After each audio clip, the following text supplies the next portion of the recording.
Hey, yo, what up, what up? Welcome back. This is not a podcast. It's just my thoughts with Rob Markman, man. This is just, my platform, right? Where we talk about music, talk about culture, talk about all other things. And, struggle on here. If y'all watch this channel, I definitely struggle on here to talk about the BS. You know what I'm saying? Like I love talking about the music and the art and it all, but this is all a part of it, right? So here we are. Kanye did a talk with academics. Hit the internet yesterday. For the longest, I've been trying to ignore it, and because I do believe that the best thing to do with Kanye is ignore it, because he's I think all of this is seeking attention right now, and I struggle with the bullshit. But the fact is, man, I put myself in a position where here again we talk about music, we talk about culture, and it's all happening, man. Ignoring it won't make it stop happening. And just my thoughts on it or trying to contextualize it or make sense of it just figures out the place of where it fits in just maybe hip hop history, right? When we look back on this, we won't forget this. We'll always remember it. And what will we say about it? So, first I want to say too, I did listen to Bully. I started with the music. I finally listened to Bully, or the version that was released, and it was cool. Measured against all the other Kanye's music, it was like it exists. It didn't move me. You know what I'm saying? I didn't think it was like terrible. I didn't think it was bad music. It was just like cool. It was just like I have an indifference about it. There wasn't anything that moved me personally. Some of the beats sounded cool, but I just wasn't moved by it. And maybe I'm tainted. Maybe it's tainted by the antics and everything else going on. But the music didn't move me. And we talk about separating the music, the art from whatever, from the actions of people. But you try your best. But like I said, I wasn't moved by it. And that's it. You know what I'm saying? So he did this talk with that, and first things first that I want to address. First time we see him on the video, swastika chain. Then he changes into a black Ku Klux Klan robe and does the entire interview in the robe. I recognize that people are hurt by this, and this is intended to hurt people. Like this is done purposely to hurt people. He admits as much, so people are hurt by this, and that comes from our love for Kanye, right? Or our love for his music, or our love for what he represents, or our love for what he used to represent, or our love for the idea of Kanye that we've kind of built up through the years in our mind. For me personally, I'm not telling nobody how to feel about it. Like if you feel a way about it, I get it. For me personally, I'm not hurt by it. I'm no longer disappointed in Kanye because my expectations of him now are so low at this point, like in the basement. Like I actually expect him to do the worst possible things. I mean, there's the same guy who said slavery was a choice. Also the same guy who said George Bush doesn't care about black people. And we applauded that, you know what I'm saying? And because, we felt seen in that way, post Katrina and how New Orleans was people in New Orleans were treated. And so when he stood up for that, and the fact is, we don't know what he believes anymore. What does he believe? Does he really believe these things, or is he a guy who will say anything or do anything to get a reaction?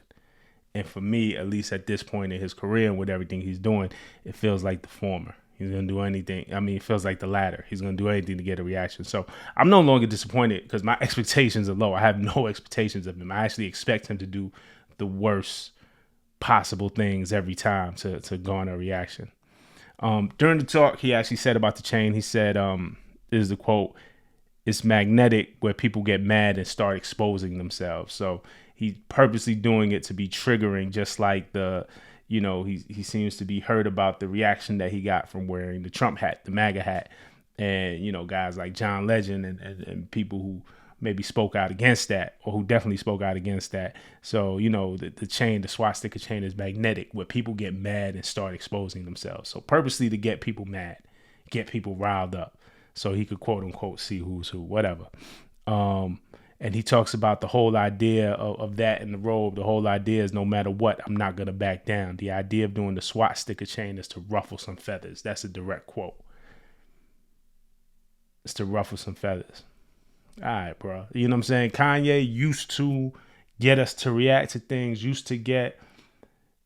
Music was his superpower.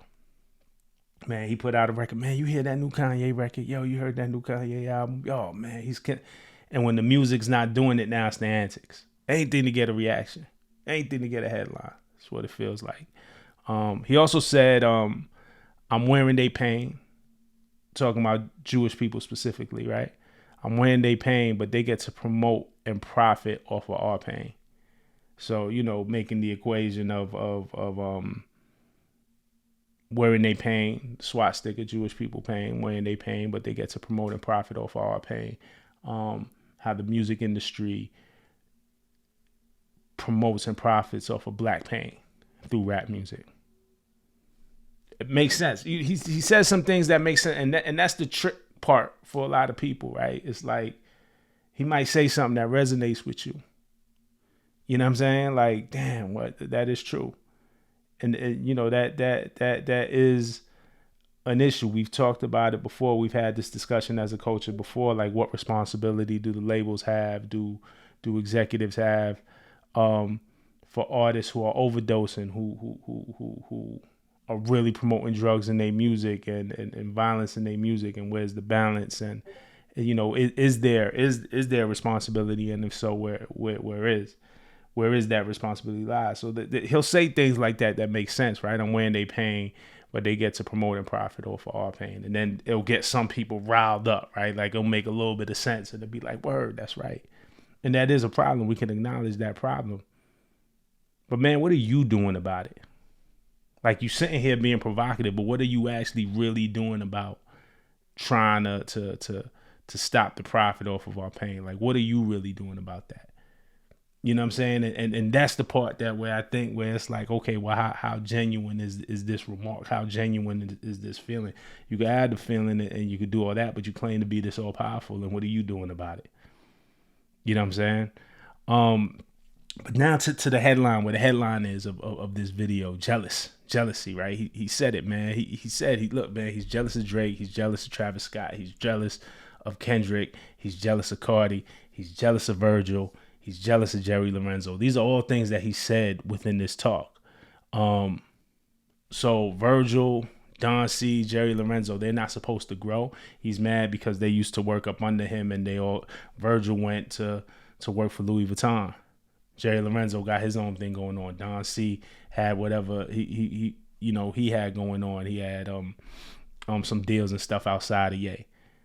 So the people who work for you or come up under you are not supposed to elevate, are not supposed to grow. They just supposed to stay under you forever.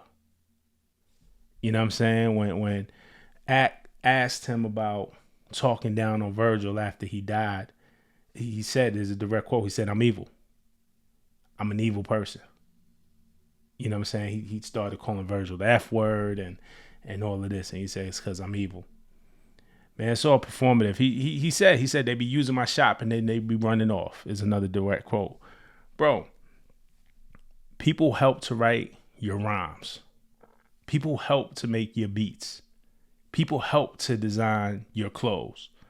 That's their talent too. You know what I'm saying? Like, that's Virgil's talent too. Like Virgil's just supposed to be under the wing forever. The whole thing about this is, to me, is putting people in position. I've put people on. I've had people who work for me or who I've hired like in a junior position, and then watch them grow throughout their careers. You know what I'm saying? I've had people, you know, a guy like Sway, like in my career. You know what I'm saying? Like, I was the little homie for a long time, but you know what I'm saying? Big homie allowed me to grow and do my own thing and get like that's what it's supposed to be. These guys are supposed to be under the wing forever. Him being jealous of Kendrick, he said, I don't like him saying he's number one because I'm number one. That's a direct quote. I don't like him saying he's number one because I'm number one. Not right now, bro. You had your time. It's Kendrick's time now. Like it's anybody who's in the light bothers him. It's It's not the system. You know, when I asked him how that comment against Kendrick and Kendrick being on Cardi's album, how that could be perceived as jealous. He said this. Here's another direct quote. Y'all don't go to church.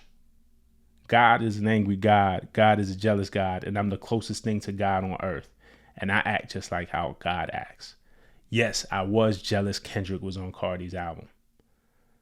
He said Drake's supposed to be writing for him. Travis Scott's supposed to be producing for him. He said, here's, again, the direct quote. All of them needs to work for me. Drake needs to be my writer. Trav needs to be my producer like how it always was. Like, yo, are you serious? Like, you know what I'm saying? Like, you don't own these people. Like, you know, again, you just mad. And remember, he had issues with Drake for years. Because Drake was the guy. Drake received the favor, the support from Universal, I guess, that he felt like he wasn't getting. You know what I'm saying? So it's not that he's against the system. He wants to be in the system, and he wants to be the number one guy in the system. And when he's not the number one guy in the system, then it's burn the system down. But as long as you're in the system and you're the number one guy, it's all good. All those years, it was all good. But now that you're not the number one guy anymore, it's burn the system down. Now it's Drake needs to work for me. Travis needs to work for me. I'm jealous of Kendrick because he's on Cardi's album. I'm supposed to be on Cardi's album. This isn't about bettering us or bettering the community. It's about you. It's about his ego.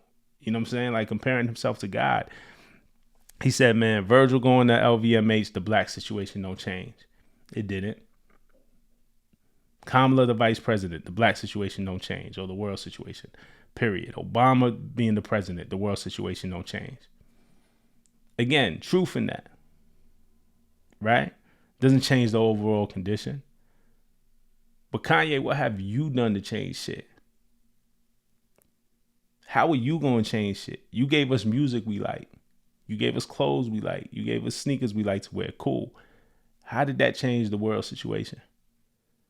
Like, come on, man. Like again, it's not that he's against the system. He's just against the system when it doesn't favor him, when it doesn't benefit him. It's that he was the guy in the system, and he ain't the guy in the system no more. He begged to be with Nike. He begged to be with Adidas. Disrespected Sway as a result of all that. Like begged, like damn near cried to be for a Nike deal, for an Adidas deal, for somebody to partner with him. Disrespected Sway. You know what I mean? Because he wanted to be a part of the system so bad. He fought to be with Kim Kardashian. Like, you wanted that. You're not a victim. You're a volunteer. You signed up for that. You know what I'm saying? He raised the fit to be in these rooms. He raised the fit to be in these situations. He talked about the Jay-Z tweet too, and purposely wanting to hurt Jay-Z, and talked about Jay eating off of his music. That may be true.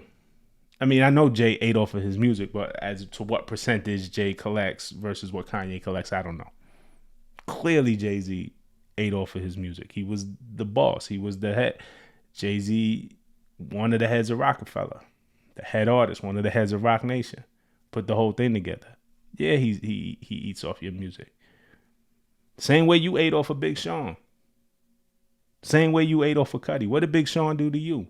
Remember when Sean came out and said that Kanye owed him, what was it, like $6 million? What did Sean do to you? What did Cudi do to you? It's not that the system is unfair. You just want your turn to be unfair. You know what I'm saying? I just want to talk about this a little bit. See what y'all thought about it too. I know this is gonna be a hot button topic, but I ain't buying it. I ain't buying none of this, man. It's all performative. He say some things that make sense. I know there's a lot of people would say, well, what about this? Or what about that? Or what about this? He'll say like 15% of what he say may make sense, but then the actions don't back it up. You know what I'm saying? And that's how he gets you. The fact of the matter is, what is he doing to really benefit other people? You know what I'm saying? Like everybody can't be the problem. You know what I'm saying?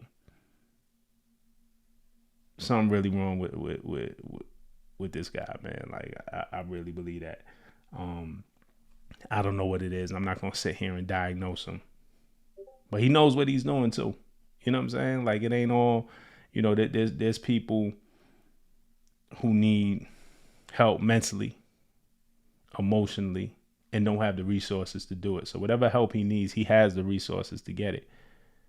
He just don't get the help that he needs, and then lashes out in this way. Now I'm over it, man. My expectations are super low. Like, you know what I'm saying? And I what's he gonna do next? Like, now, it's a KKK Robe. What's he gonna do next? It don't even matter, man, because it's all a joke at this point. And I know it's not funny. I'm not saying it's a joke, ha ha ha. But it's just like, man, how much lower can you go? We'll see. But those are just my thoughts. Let me know what you think. Hit me in the comments. All right. Peace.